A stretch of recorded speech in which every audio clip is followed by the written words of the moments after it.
so coffee tastes mighty good. That's not the reason why I've gotta get back up to that sugar shack.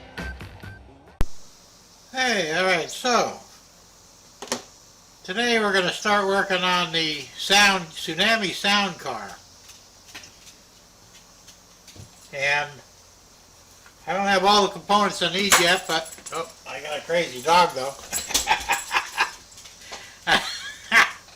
Pogo, he's nuts. I think he wants to work on the sound car too. Anyway, without any further ado, I'm going to move the camera and we're going to get started on it, so stand by. Okay, so first things first, we did disassemble the car. I've got this Rio Grande that I bought at the Plant City Train Show. It's a cattle car, because we're going to be utilizing the actual cow sounds on the Tsunami sound car module, which is this right here. Now the first thing we need to do, here's some instructions that really help. It pretty much gives you a good idea how you need to do this. So the first thing we're going to do is, we've got some double-sided tape that we're going to put down here in the roof.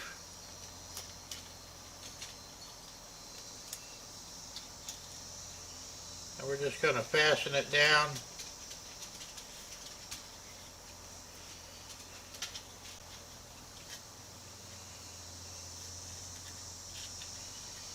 Right on the bottom like so. And of course we're going to hopefully peel the the skin off of it, maybe.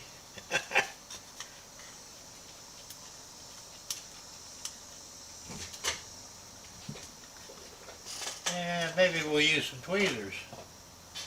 Tweezers come in handy. There we go. Now we've got the cover off. We can discard that. And we're going to take the module.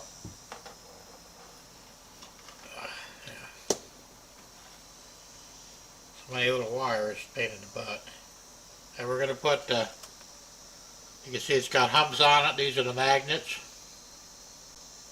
So we're going to put the flat side, this side here, down against the ceiling of the car. And we're just going to push that down in there. And voila, we've got it mounted. Yay! And the beauty of doing the two-sided tape is now somewhere down the road, now if the car gets damaged or the sound car module gets damaged, we can take it out. So this way, if one or the other goes bad, it's not a complete loss. And that's kind of important because, you know, things happen. Now, we've also got the speaker, which we're not ready to mount yet, but we've also got these enclosures. Now, keep in mind, guys, that I'm doing this for the first time. I have not rehearsed this. So everything I do is, well, it's the first time, right? Go ahead and open this up. Try not to make too much of a mess, because I'm famous for making messes. Alright, so we pull out the instructions. And the module, we can throw away the plastic. Dang it. It's a shame they can't sell the plastic for recycling, because I'd make a killing on all the plastic I throw away here. Now, it looks like I have no idea what I'm doing. So here's going to be the really tricky part. Now, they want you to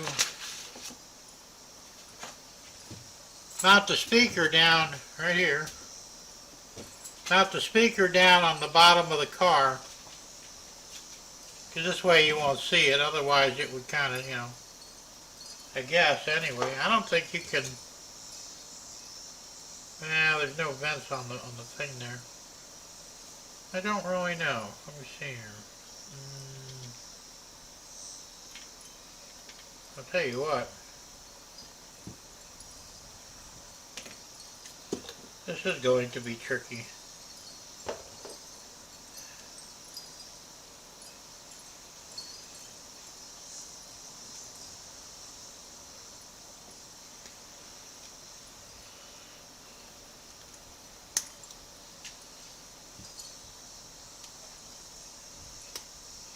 Okay.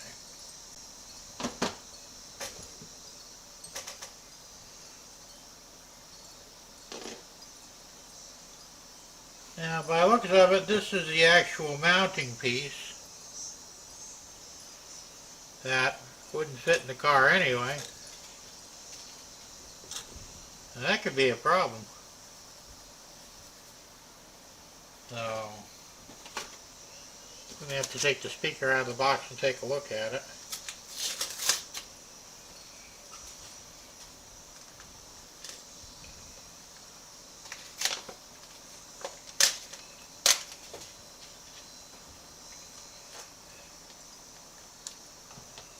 Open this package up.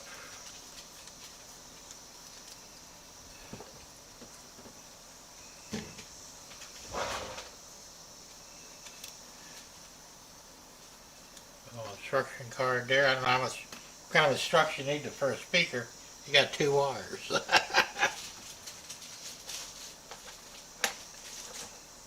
Okay, well that's weird. Now this one you can't use that. We're gonna have to use something else here. But what? Looks like we have several different.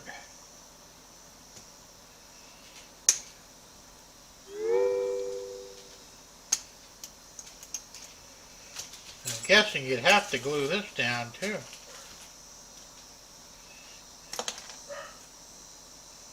I'm going to cut both of these out just because.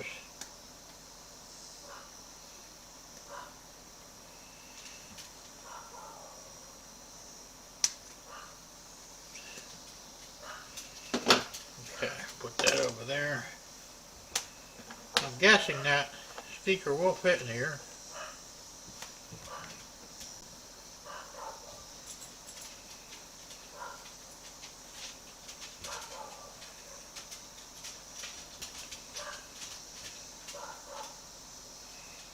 That's not a good fit, but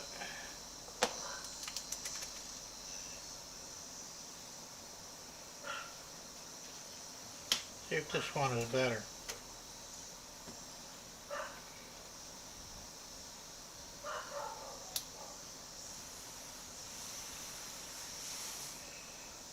Okay, this seems to be a better fit.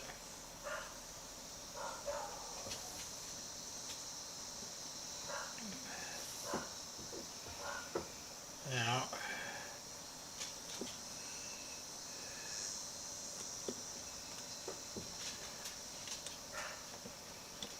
we have some similar problems with this too.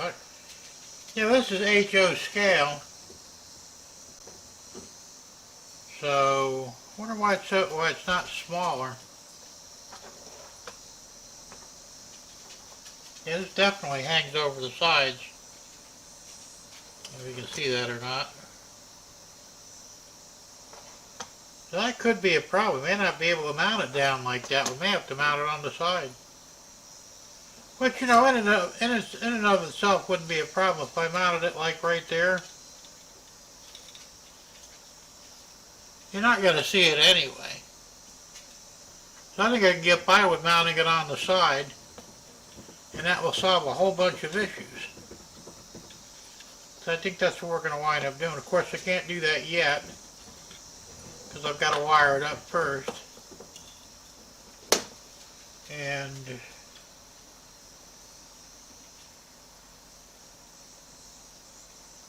an end plate. Well, why would you wouldn't need an end plate.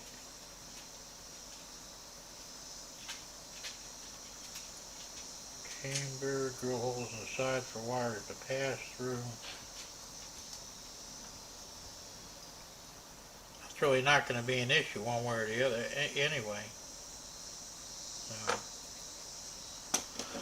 Okay, well, we're learning all kinds of new stuff here today, aren't we? Alright, I'm back. That was the Coker fuel. The gas people, my propane tank out back was bad. They had to replace it. Good thing they did, because it had a big leak on the bottom of it.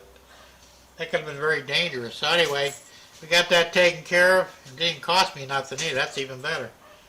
So, back to where we were at. Let's see. Okay, so we got the soundcar unit in the thing here.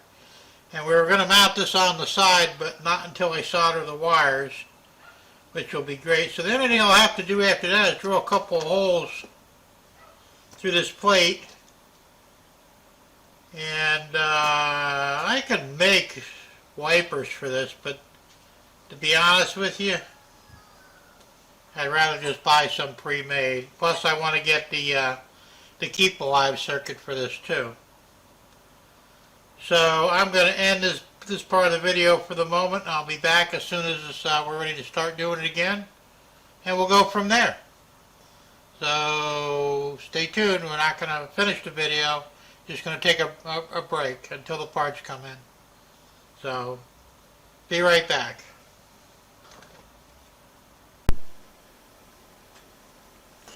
Alright, well, I finally got the stuff in. Amazingly, these came in today. The wheel sets with the electrical pickups on them. And yesterday, the keep alive circuit came in. So that's a goodie there, right?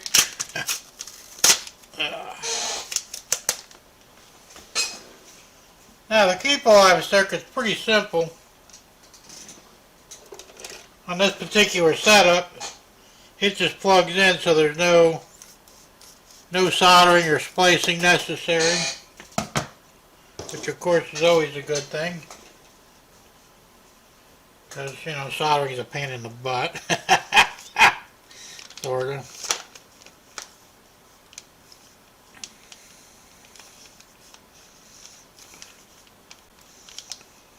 But in case you do have to solder or cut the ends off, they give you some heat shrink tubing, which we won't be using.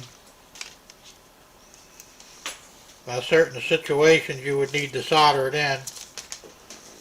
Like on my FA7 Loco, I want to put one of these on there for the passenger line because it'll make things a lot smoother. And that has to be soldered in. It's a little tricky. We'll do a video on that when the time comes. Yeah, actually, see it. That's similar to the board I'll be using on the FA7. And that's where I said it has to be soldered in. I think it's that board there, or that's one of these boards. There, I got on the computer. I have everything I need for it, but basically, in our case, we just plug it right into the back of the soundcar unit, which is really slick. I think it's, well, you probably can't see down in there. Well, when we're ready to do that, we'll do it. So right now, I want to go ahead and solder the wires onto the speaker. And that's these two purple ones. And as far as I know, there's no actual plus or minus on those. They're pretty much, you can mix and match them however you want. Now, I also get to try out my new soldering iron. This is what would be considered cordless, although it is propane. But it's supposed to work, so we'll see. Got my fingers crossed on that one. Got a flux here. Got some solder. A little bit of flux on that.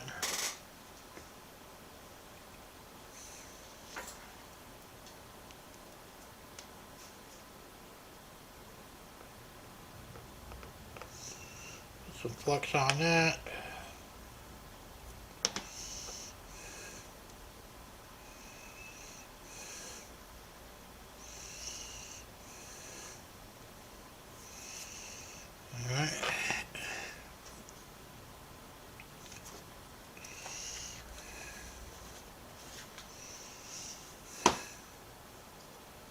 Well, let's see how this is going to work. I guess we'll put a little bit of solder on there first. This thing's a little tricky.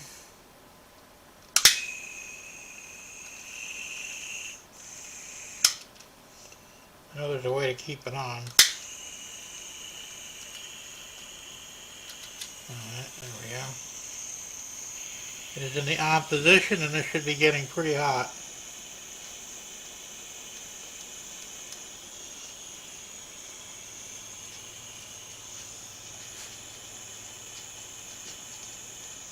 It does.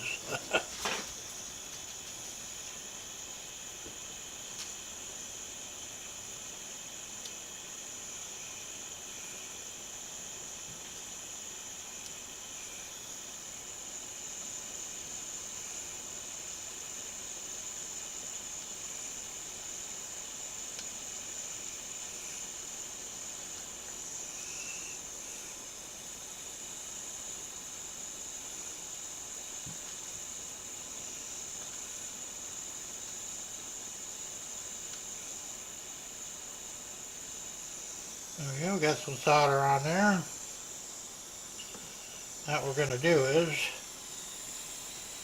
we're going to tin these wires, or attempt to. And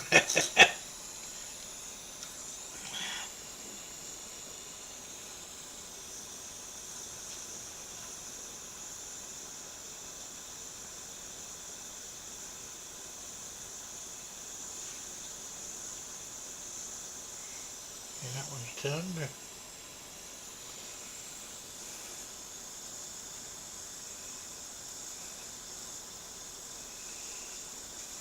Alright, that one is tinned. Now all we should have to do is, I don't know how well you can see any of this, but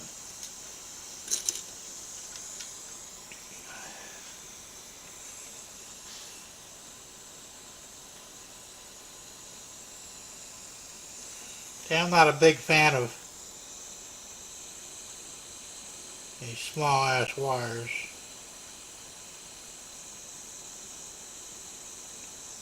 That's one.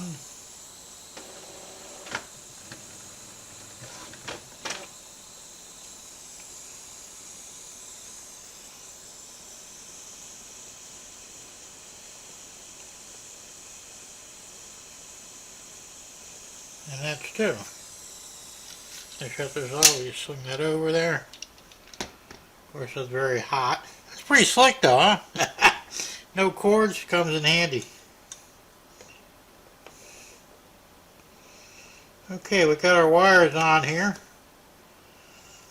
Now, we could probably move that. We're going to solder this, or we're going to glue that in right over there. Right on the side. And you won't be able to see it, which is the beauty of it. It kind of blends right in. Let me put some of that my bondine out.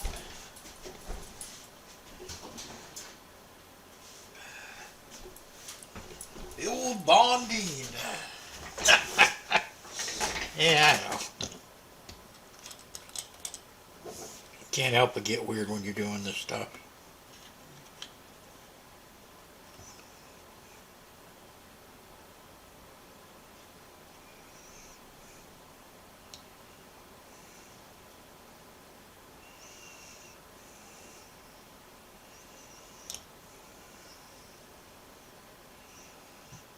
Alright. That should be enough. Let that set up for a minute. I'll tell you, this is some excellent stuff. The plastic bondine, Plastruck bondine. Alrighty. And we're going to give that a few minutes to dry. While we're doing that, let's take a peek at these trucks.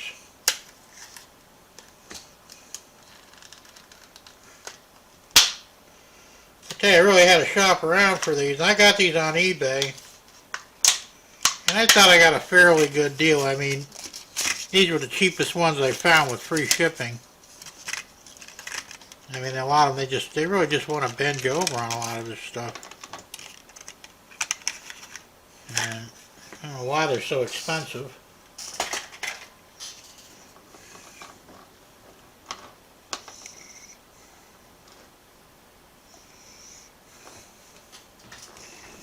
I guess for what they are, they gotta be. And they're pretty slick, really. They got this whole contact on here, and they're basically wipers.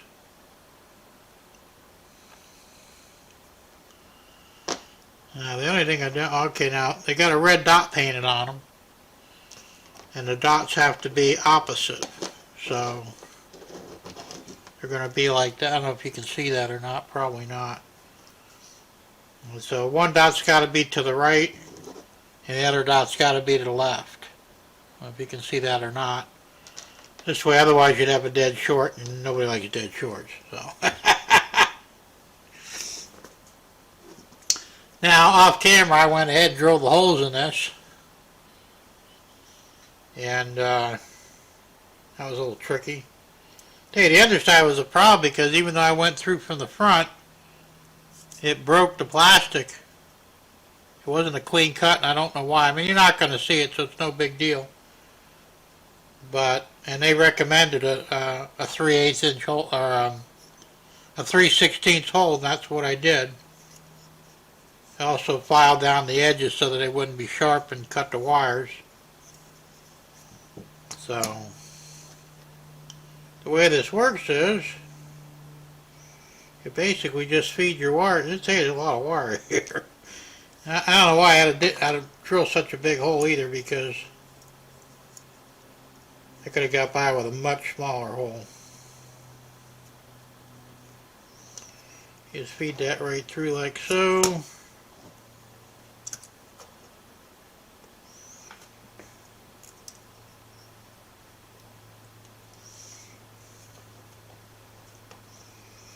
And let me see if I can find my screwdriver. I thought I had one here. Apparently not.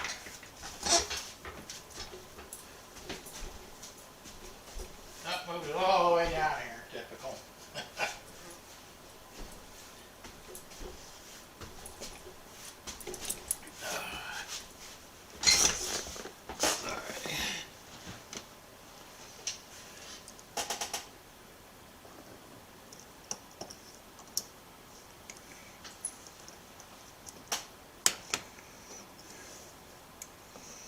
Nice is they got these little screw keepers on here,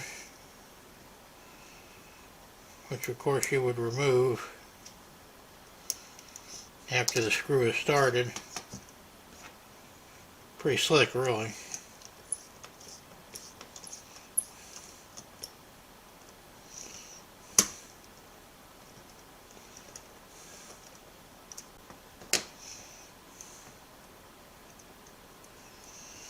Alright, they swing around pretty good.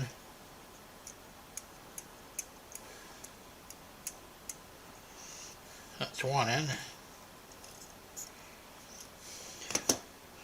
Now this one, the dot's on this side, so on this one we have to put the dot on the other side. Important to do that, otherwise you will have a short circuit, and nobody likes short circuits.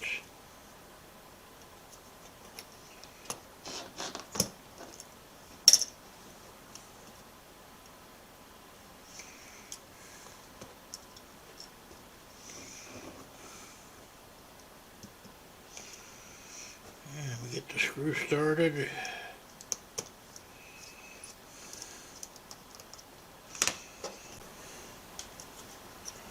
Take our little screw keeper out.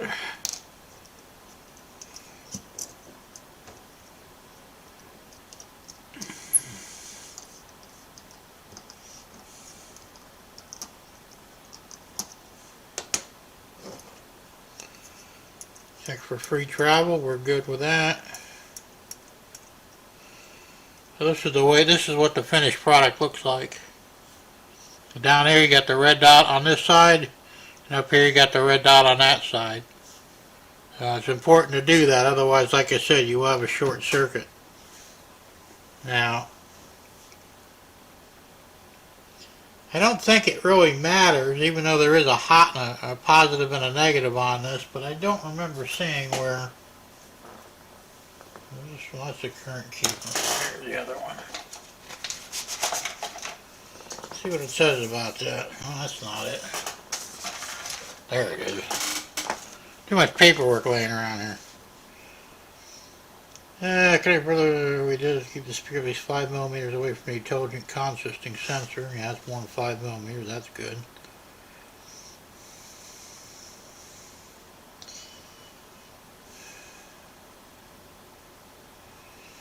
Now, it is showing here, left rail is the black and the right rail is the red, which on mine, I believe, the right would be the red. Well, I guess if it didn't work, I'd just turn the car around and that would work, right? So it probably really technically doesn't matter. Well, I mean it does, but it doesn't. So,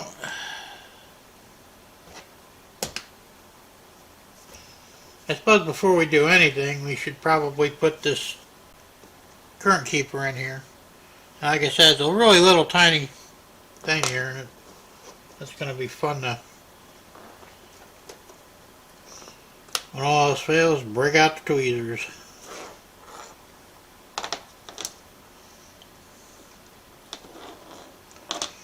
Yeah, this is definitely not going to be fun.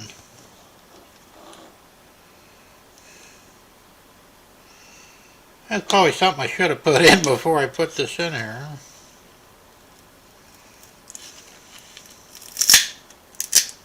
There we go.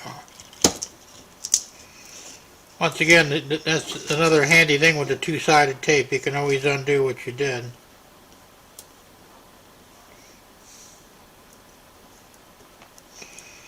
Okay, this only goes in one way. Push it in all the way, which it is. That back down there. And we're going to have to get another piece of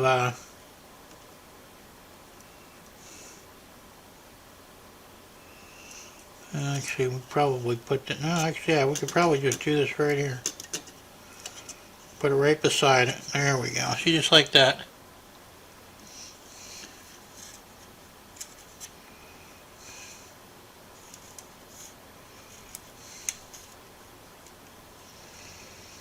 Okay, and you really can't see it too much in there.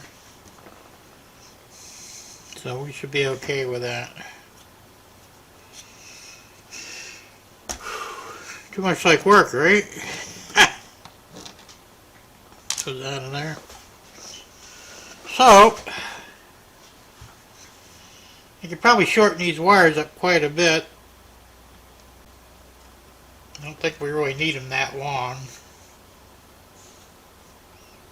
Come down to about half, probably.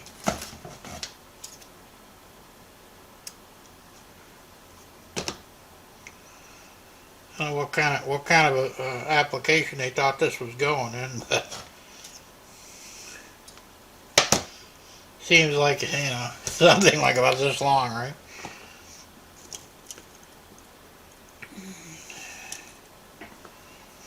Okay.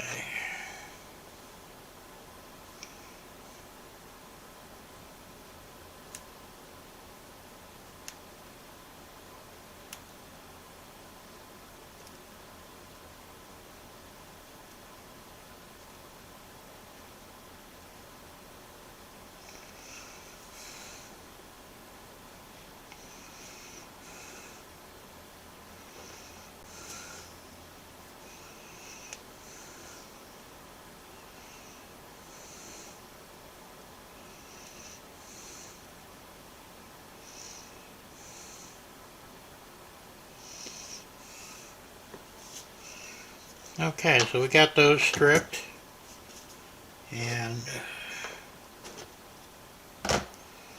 we're going to go ahead and strip the positive and negative wires here. And once again, they're a bit on the long side. I'm going to cut just a little bit off.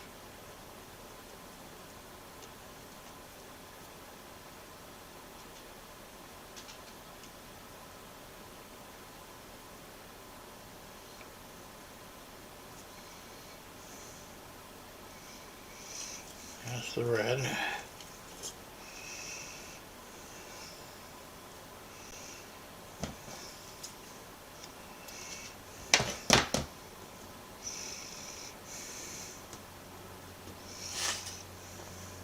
Garbage.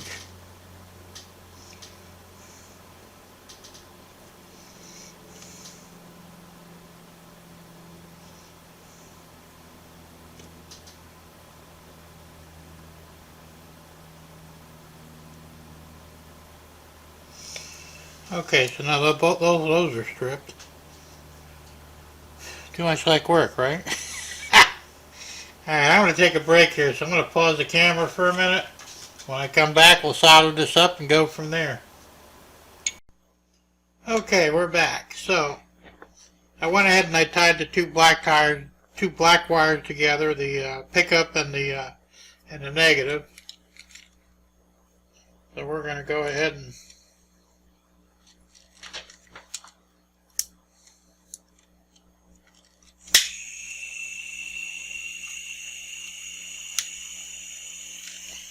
solder these together.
We're going to tie these two together, hopefully.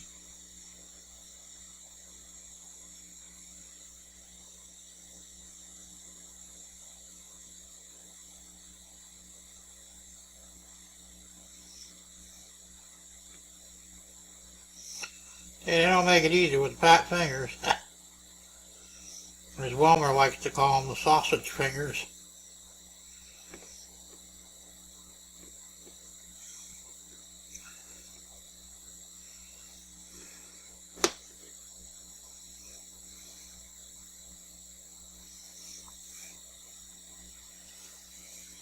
I'd say that's what they are too, sausage fingers.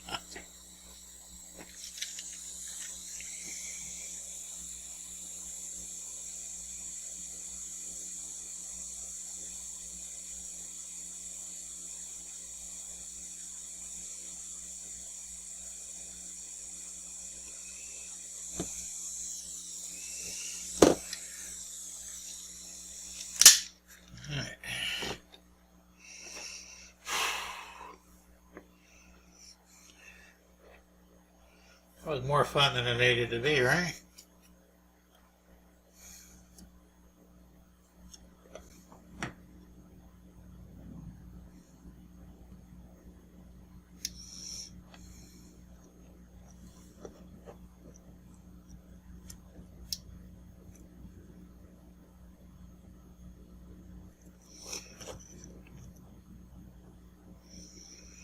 It's a little shrink wrap tubing here.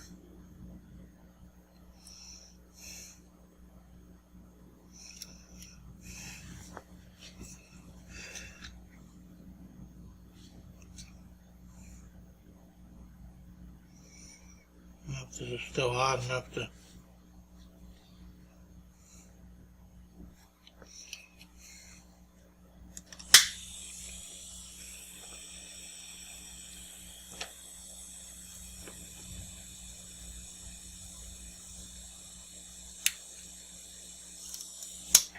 Definitely hot enough.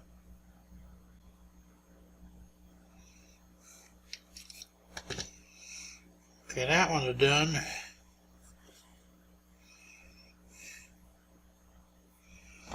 Trim the excess off this.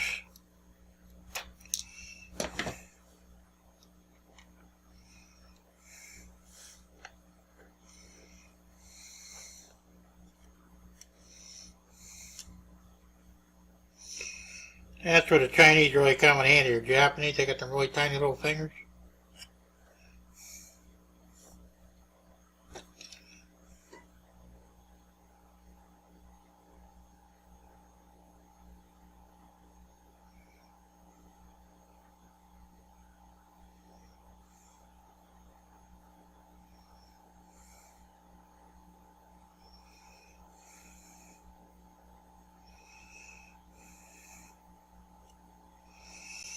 There you go. Yay! Okay, so what we're going to do is we're going to tuck all these wires in here like so.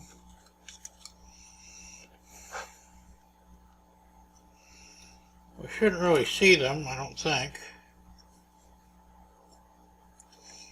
Hopefully not, anyway. That's when they stick out like that. There we go.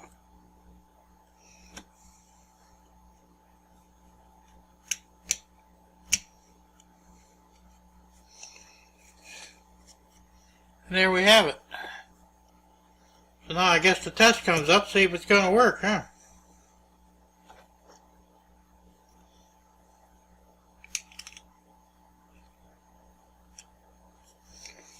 Well, not quite in there right.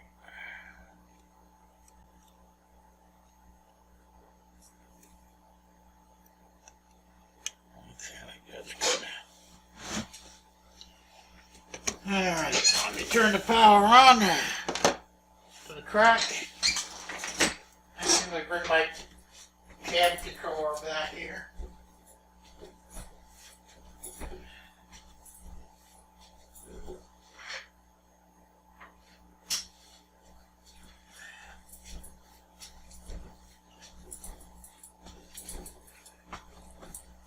It's going to be quite interesting.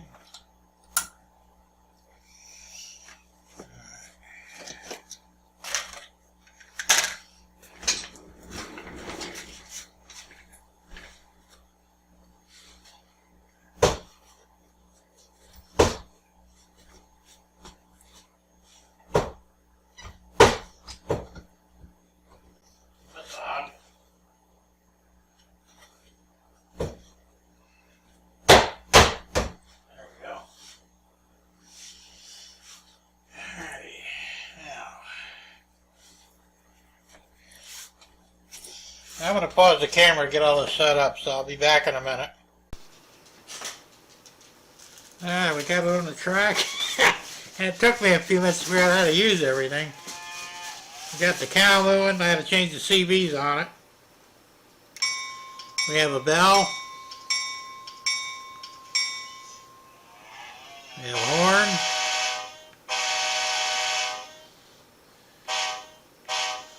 That's the F2 is the long horn. F3 is the short horn. F4 is spook the cattle.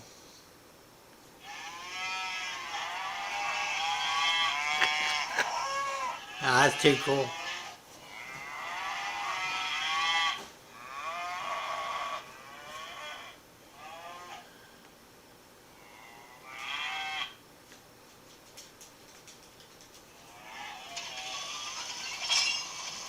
And if not, I think fires up the refrigeration or something. Yeah, you can hear it.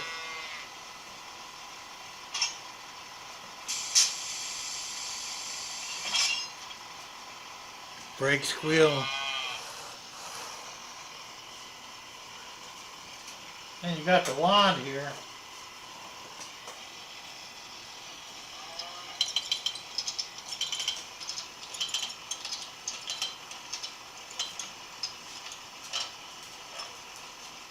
I believe the wand turns it off. I believe add-on.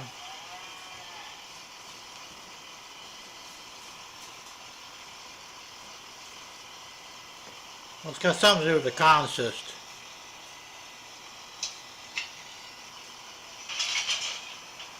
There And so now it's consistent.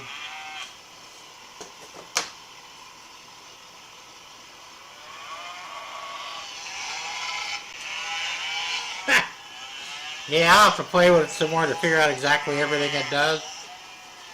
But I wanted to get the cows in there, so I got cattle in the cattle car now.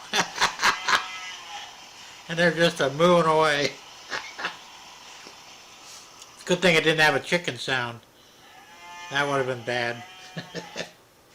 Anyway, so that's the Tsunami sound car. Pretty straightforward setup. It's relatively easy to do, and like I said, it comes with a data sheet that tells you what the CVs are and how to set them up.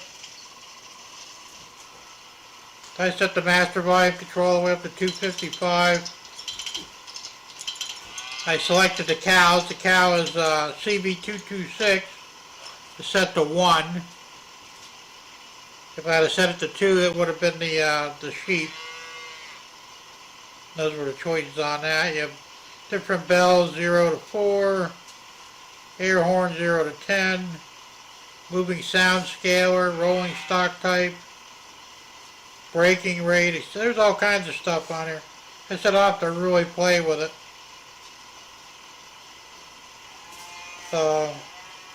But anyway, if you guys, I mean, it's kind of an expensive deal. I won the sound car from Train Freak, which was really cool. But then again, I bought the Keep Alive circuit, which was almost $30. And the trucks, which you could probably save money by doing it yourself to wire them. But I'm lazy. So I spent another $27 on that. So all together, and of course I bought the train car. I only paid $3 for that at the train show. So overall it was a pretty good deal, I think. Just for the novelty of it, you know. And, you know, the more noises and stuff you can come up on your layout, the cooler your layout is, right? So anyway, that's going to wrap up the Tsunami sound car. And as always, keep it on the rails. Thank you for watching. If you have any questions, be sure to email me or leave something in the comment section. I always answer the comments. Sometimes it takes a day or two, but I do eventually answer them.